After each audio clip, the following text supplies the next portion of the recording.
Well, I think even for the period of the last year, when we've seen three different prime ministers, this was a hugely dramatic moment of political theatre where we saw a former prime minister being presented in person with accusations that he misled Parliament, but also quite graphic evidence of that as well. I think Boris Johnson did an okay job at trying to stick to what appeared to be pre-prepared lines from his lawyer. But I think the reality is that for both the Privileges Committee and for the Court of Public Opinion, his defences will simply not be good enough. There were about 3.5 hours of questions and answers, but really they focused on two major issues.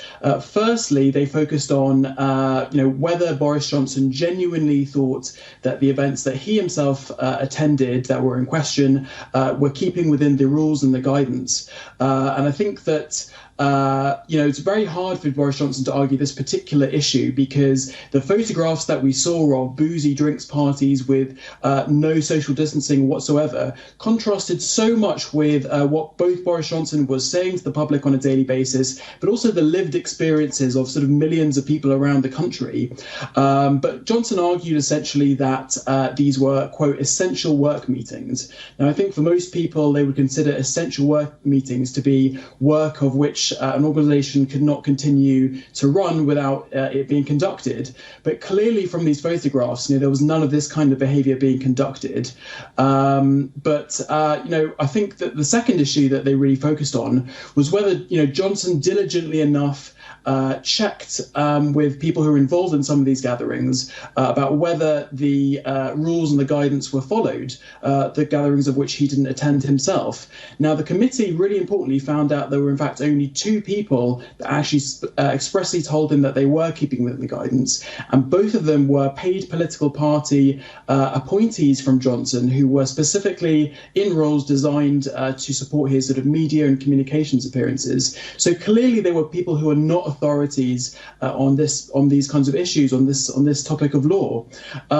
So I think that was a really crucial part of it. And I think the combination of Johnson not being able to refute both of those puts him in very difficult position. And I think the fact that Boris Johnson actually sort of lost his temper on that second point towards the end of the hearing really indicates that Johnson himself knows that he actually faces a very difficult time from being completely cleared by the committee.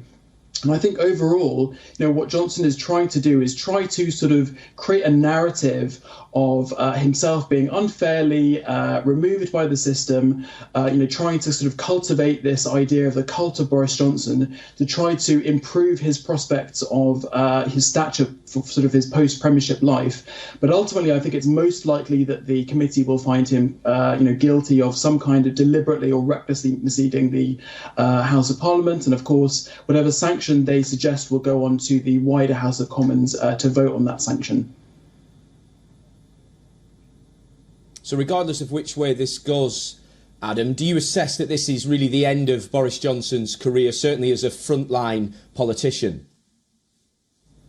I think in the short term, I think it's overwhelmingly likely that Boris Johnson's frontline career is over. As you mentioned, if he has a suspension of more than 10 days in the House, that will automatically trigger a recall by-election of which he could be removed from his seat. But I do think it's worth remembering that just as recent as last October, there were still 100 Conservative MPs who actually wanted him back as leader of the Conservative Party, and I think quite a lot of them actually view Boris Johnson as a potential post-election leader of the Conservative Party when he might be able to return to his place as the leader of the Conservative Party in a sort of different role as leader of the opposition. But I think really, the major test, if Boris Johnson survives as an MP throughout this crisis, will, actually be, to what extent does he still have support within the parliamentary Conservative Party?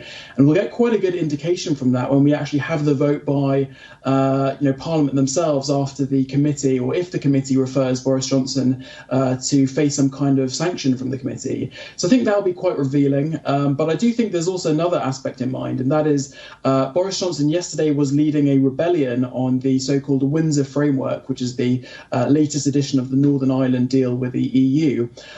and he only managed to convince about 21 of his colleagues in Parliament to actually join him. Now, that's a very, very small number, which actually I think reflects dwindling influence that Boris Johnson has over the Conservative Party, and I think actually was very much a sort of humiliation for him. So I think in all likelihood, I think Boris Johnson's political career is certainly coming towards an end.